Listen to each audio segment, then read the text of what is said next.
عام لوگ تو اس بات کو سن کر گھبرا جاتے ہیں، پریشان ہو جاتے ہیں، لیکن آپ حضرات کو جاننا چاہیے، حدیث پاک کے اندر آتا ہے، نبی کریم صلی اللہ علیہ وسلم نے ارشاد فرمایا ہے کہ اقرب ما یکون العبد من ربہ فی السجود، سرکار علیہ الصلوۃ والسلام نے ارشاد فرمایا ہے کہ بندہ اپنے رب سے زیادہ قریب اس وقت ہوتا ہے جس وقت بندہ سجدے میں ہوتا ہے۔ تو سجدہ اللہ تعالیٰ کے قرب میں حاضری کا ذریعہ ہے، تو اس لیے اس کو کیوں نہ دراز فرماتے؟ آپ نے دراز فرمایا، مگر آپ نے اپنی طاقت کے مطابق دراز فرمایا۔ اگر کسی کو ایسی طاقت ہو تو وہ بھی دراز کرے، نہیں تو پھر جتنا دراز کر سکتا اتنا دراز کر لے، کیونکہ فرض تو ہے نہیں، یہ نفلی عبادت تھی، نوافل تھے نبی کریم صلی اللہ تعالی علیہ وسلم کے۔ اور فرماتے ہیں کہ جب سجدے میں سرکار تشریف لے گئے، سبحان ذی الجبروت والملکوت والکبریاء والعظمہ، سرکار نے اس کو پڑھا اور اتنی دیر تک پڑھا جتنی دیر تک رکوع لمبا کیا تھا۔ تو اسی طرح دوسرا سجدے کا یہ تذکرہ چھوڑ گئے ہیں اختصار کی وجہ سے، مگر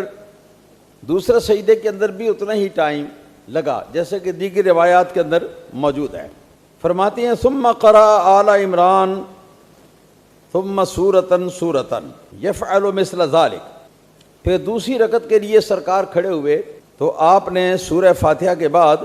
سورہ آل عمران جو ہے اس کی تلاوت فرمائی، اور اس کے بعد مراد یہ ہے کہ پھر اگلی رکعت میں اسی طرح آپ نے ایک سورت کی تلاوت فرمائی، پھر اس سے اگلی رکعت میں سرکار نے اسی طرح ایک لمبی سورت کی تلاوت جو ہے وہ فرمائی۔ اس طریقے سے سرکار دو عالم صلی اللہ تعالی علیہ وآلہ وسلم اتنا ہی دراز قیام جیسا کہ پہلی رکعت کے اندر فرمایا تھا، پھر اتنا ہی دراز رکوع، پھر اتنا ہی دراز سجدہ، یہ اسی طریقے سے نبی پاک صلی اللہ علیہ وسلم ادا فرماتے رہے ہر رکعت کے اندر۔ یہاں پر ان کی حدیث جو ہے یہ پوری ہو گئی ہے۔ ایک بات کی وضاحت کر دوں کہ اللہ تعالیٰ کی رحمت کا ذکر آئے کسی آیت کے اندر قرأت کرتے ہوئے نماز کے اندر، تو آدمی کے لیے مسنون ہے کہ رک جائے، رک کر اللہ تعالیٰ سے اس کی رحمت کی طلب کرے۔ اگر آیت عذاب آ گئی، اگر کوئی آیت اللہ تعالیٰ کے غصے کی آ گئی، اگر کوئی آیت جو ہے وہ اللہ تعالیٰ کے غضب کی آ گئی، تو مسنون ہے کہ آدمی وہاں رکے، اور رک کر تو اللہ تعالیٰ کے غضب، اللہ تعالیٰ کے عذاب سے اللہ تعالیٰ کی پناہ میں آنے کی درخواست کرے۔ مگر یہ ساری نمازوں کے لیے نہیں ہے،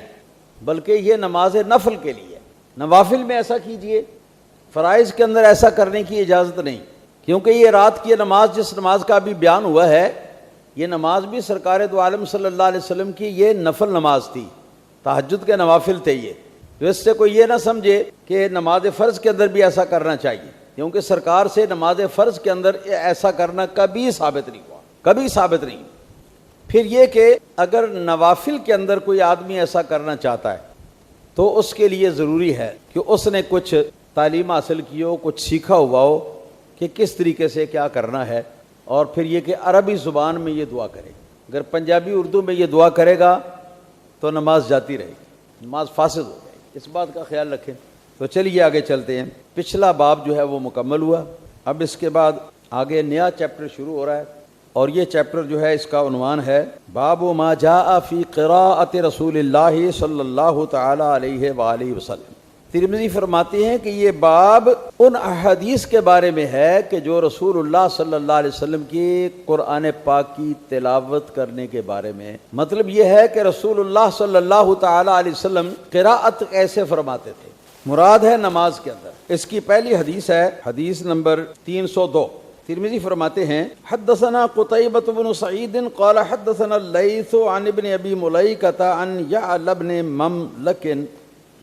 انہ سأل ام سلمۃ رضی اللہ تعالی عنہا۔ ترمذی فرماتے ہیں کہ ہم کو یہ حدیث حضرت امام محدث قتیبہ بن سعید رضی اللہ تعالی عنہ نے بیان فرمائی۔ قتیبہ فرماتے ہیں کہ ہم کو یہ حدیث حضرت محدث امام لیث رضی اللہ تعالی عنہ نے بیان فرمائی، اور امام لیث جو ہیں اس حدیث کو مشہور تابعی حضرت ابن ابی ملیکہ رضی اللہ تعالیٰ عنہ سے روایت کرتے تھے، اور ابن ابی ملیکہ اس حدیث کو نبی پاک صلی اللہ علیہ وسلم کے صحابی سیدنا حضرت یعلا بن مملک سے روایت کرتے تھے، اور حضرت یعلا بن مملک اس حدیث کو حضرت ام المومنین عائشہ صدیقہ رضی اللہ تعالیٰ عنہ سے روایت کرتے تھے، فرماتے ہیں کہ میں نے حضرت ام سلمہ رضی اللہ تعالی عنہا سے سوال کیا، انہ سأل ام سلمۃ عن قراءۃ رسول اللہ صلی اللہ علیہ وسلم، وہ فرماتے ہیں کہ میں نے حضرت ام المومنین ام سلمہ رضی اللہ تعالی عنہا سے یہ سوال کیا کہ رسول اللہ صلی اللہ علیہ وسلم کی قراءت کیسے ہوتی تھی۔ امہات المومنین سے اس مسئلے کو پوچھنے کا مقصد یہ معلوم ہوتا ہے، مراد جو مسجد کے اندر نمازیں سرکار دو عالم صلی اللہ علیہ وسلم فرائض وغیرہ کی پڑھاتے یا پڑھتے وہ مراد نہیں ہے، کیونکہ ان کا تو صحابہ کرام کو خود پتہ ہوتا تھا بنسبت امہات المومنین کے، کہ امہات المومنین تو پچھلی صفوں کے اندر ہوتی ہیں، عورتوں کی صفوں میں مرد آگے ہوتے۔ اس سے نتیجہ یہ نکلا کہ مراد ان کی یہ ہے کہ رات کے وقت جب دوسرے لوگ حاضر نہیں ہوتے،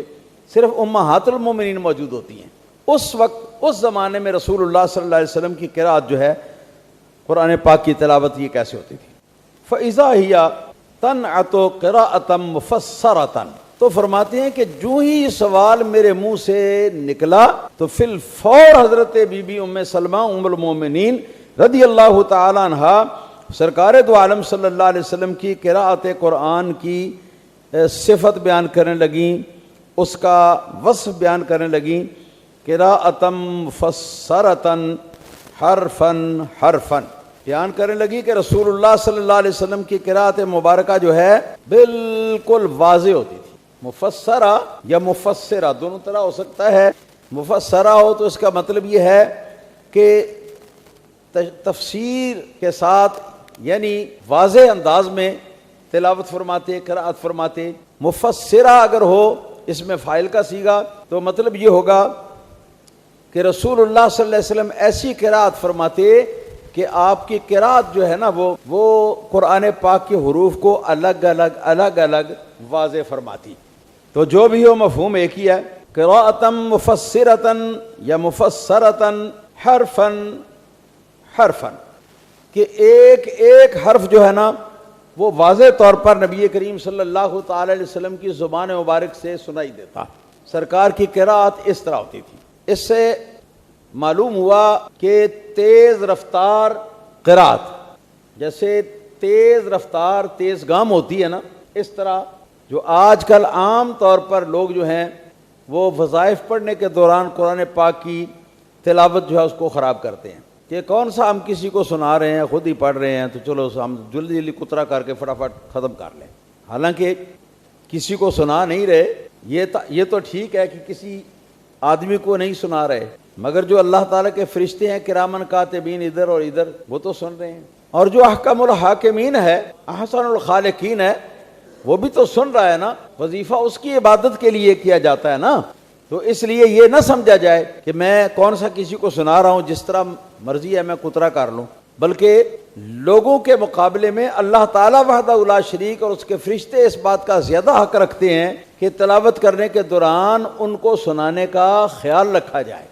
اور یہ بات اپنے ذہن کے اندر حاضر رکھی جائے۔ سبحان اللہ۔ ایک ایک حرف سرکار دو عالم صلی اللہ علیہ وسلم کی قراءت کا الگ الگ واضح ہوتا کہ جس کو ان پڑھ سے ان پڑھ آدمی بھی، جاہل سے جاہل آدمی بھی سنتا تو سن کر اس کو وہ دل کے اندر سب کچھ نقش ہو جاتا، گیڈ میڈ نہیں کرتے تھے جیسا آج کل کیا جاتا ہے۔ حرفن حرفن کا لفظ یہ بولا ہے، حالانکہ حرف جو ہے یہ حرف سے مراد لغت عربی میں یہ جو حروف ہجائیاں ہیں وہ پٹی دے حرف الف سے لے کر یا تک یہ حروف جو ہیں، تو یہ حروف مراد ہیں، یعنی یہ کہ جو پٹی کے حروف ہیں الف سے لے کر اور یا تک، تو انہی سے قرآن پاک کے الفاظ جو ہیں، قرآن پاک کی آیات مرکب ہے نا، جوڑ کے بنائی ہوئی، تو یہ ایک ایک حرف سرکار دو عالم صلی اللہ تعالی علیہ وسلم کا اتنا واضح اور دوسرے حرف سے جدا ہو کر تو ادا ہوتا کہ سننے والے کو کسی قسم کا اشتباہ نہ رہتا۔ سبحان اللہ، صدقے جائیں افصح الفصحاء جناب محمد مصطفیٰ صلی اللہ تعالی علیہ وسلم کی فصاحت کے۔ یہ تو قرآن مجید کی قراءت ہے نا میرے بھائیوں، لیکن ہم نے تو یہ بھی پڑھا ہوا ہے اور شاید آپ کو بھی بیان کیا ہوگا کہ رسول اللہ صلی اللہ علیہ وسلم کلام کیسے فرماتے تھے۔ ہاں مجھے یاد آ گیا ہے، پہلے ہم بیان کر چکے ہوئے۔ جب رسول اللہ صلی اللہ علیہ وسلم کلام فرماتے تھے نا، عام کلام، قرآن تو قرآن ہے، عام کلام فرماتے، تو عام کلام میں بھی سرکار دو عالم صلی اللہ علیہ وسلم کا طریقہ کار یہ ہوتا کہ ایک ایک حرف نبی کریم صلی اللہ علیہ وسلم کا سننے والوں کو سمجھ میں آتا۔ اس کے باوجود جہاں رسول اللہ صلی اللہ علیہ وسلم یہ محسوس فرماتے کسی کو شاید سمجھ نہ آئی ہو، نہ سمجھ آئی ہوگی، تو رسول اللہ صلی اللہ علیہ وسلم پھر اپنی اس بات کے فکرے کو آپ ایک کی بجائے 3 مرتبہ دہرا دیتے تاکہ جس کو سمجھ نہیں آئی اس کو بھی سمجھ آ جائے۔ یہ تو جان فصاحت صلی اللہ تعالی علیہ وآلہ وسلم کی عام کلام کی بات ہے نا۔ تو جب وہ قرآن پاک کی تلاوت فرمائیں گے تو وہ تلاوت کتنی واضح ہوگی اور کتنے حرف اس کے جو ہیں ایک دوسرے حرف سے جدا جدا اور صاف صاف ہوں گے۔ اللہ اکبر، اللہ اکبر۔ اللہ تعالیٰ سرکار کی سنت پر عمل کرنے کی توفیق عطا فرمائے۔ حدیث نمبر 303 ہے۔ حدثنا محمد بن بشار قال حدثنا وهب بن جرير بن حازم قال حدثنا ابي عن قتادة قال قلت لانس بن مالک، ہم کو یہ حدیث امام محمد بن بشار نے بیان کی، انہوں نے فرمایا کہ ہم کو یہ حدیث حضرت وہب بن جریر بن حازم نے بیان کی، اور وہب فرمانے لگے کہ ہم کو یہ حدیث ہمارے والد حضرت حازم نے بیان کی، عن قتادہ، حضرت حازم اس حدیث کو حضرت قتادہ تابعی رضی اللہ تعالی عنہ سے روایت فرماتے تھے۔ قال قلت لانس بن مالک، حضرت قتادہ فرماتے تھے کہ میں نے حضرت انس بن مالک رضی اللہ تعالی عنہ سے یہ کہا، کیف کان قراءۃ رسول اللہ صلی اللہ تعالی علیہ وآلہ وسلم، میں نے ان سے یہ کہا کہ اے استاد گرامی ذرا یہ تو بتائیے کہ رسول اللہ صلی اللہ علیہ وسلم کی قراءت کی کیفیت کیا ہوتی تھی۔ پہلے ام المومنین سے سوال ہوا تھا، انہوں نے بتایا، اب خادم رسول اللہ صلی اللہ علیہ وسلم جنہوں نے 10 سال تک سرکار کی پوری مدنی زندگی کے اندر سرکار کے ساتھ اپنا ٹائم گزار کر سرکار کی خدمت انجام دی ہے، یہ ان کی حدیث آ گئی ہے کہ کیف کان قراءۃ رسول اللہ صلی اللہ علیہ وسلم، رسول اللہ صلی اللہ علیہ وسلم کی قراءت قرآن کی تلاوت جو ہے وہ کیسے ہوا کرتی تھی۔ اس سے مراد بھی سرکار دو عالم صلی اللہ علیہ وسلم کی وہ پرائیویٹ تلاوت ہے قرآن پاک کی، یا یہ کہ نوافل کے اندر، کیونکہ جو فرائض کے اندر نبی کریم صلی اللہ علیہ وسلم قراءت کرتے تھے اس کا تو سب کو خود ہی پتہ تھا۔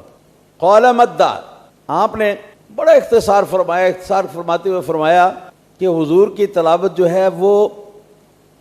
مدن، مد کا معنی ہوتا ہے کھینچنا یا دراز کرنا، یہ دراز کرنے کے انداز میں ہوتی ہے۔ مطلب اس کا یہ ہے جہاں پر الف آ گیا، الف خالی جس پر کوئی زیر زبر پیش جزم نہیں ہے، جیسے قال، تو پہلے حرف پر زبر ہے، لام پر بھی زبر ہے، بیچ میں الف آ گیا تو اب اس کو قالا قلا ایسے نہیں، بلکہ سرکار یہاں پر مد فرماتے یعنی دراز فرماتے۔ کتنا دراز فرماتے؟ زبر کو ایک مرتبہ پڑھا جاتا ہے جو جتنا ٹائم لگتا ہے اس سے 2 گنا ٹائم لگا کر، تو یہ جو الف ہے خالی اس کو پڑھا جائے۔ بعض قراء فرماتے ہیں کہ 3 زبر کے برابر بھی اس کو دراز کیا جا سکتا ہے، تو یہ مطلب ہے۔ اسی طرح حروف علت میں سے دوسرا حرف جس کو حروف مدہ میں شمار کیا جاتا ہے وہ ہے یا، مگر کون سی یا؟ جس کے اوپر جزم ہو، اس سے پہلے حرف کے نیچے زیر ہو، جیسے ای، اس میں بھی سرکار دو عالم صلی اللہ علیہ وسلم مد فرماتے، یعنی یہاں پر یا کو کم از کم 2 زیر کے برابر لمبا کرتے یا 3 زیر کے برابر ایسے کرتے، اور تیسرا حرف مدہ جو ہے وہ واو ہے جس پر جزم ہو اور اس سے پہلے حرف کے اوپر پیش ہو، جیسے نو دیا، جو واو ہے اس پر مد فرماتے۔ مد فرمانے کا مطلب یہ ہے یہاں پر جیسے نون کے اوپر پیش ہے نا، تو جتنا لمبا پیش کو پڑھتے ہیں اس کے برابر نہیں پڑھنا، بلکہ اس سے 2 گنا یا 3 گنا کر کے تو پڑھنا ہے نو دیا، نو دیا۔ اسی طرح نو دیا یعنی 3 حرکتوں کے برابر بھی بعض قرآن نے فرمایا کہ اس کو پڑھ لینا چاہیے۔ اسی طرح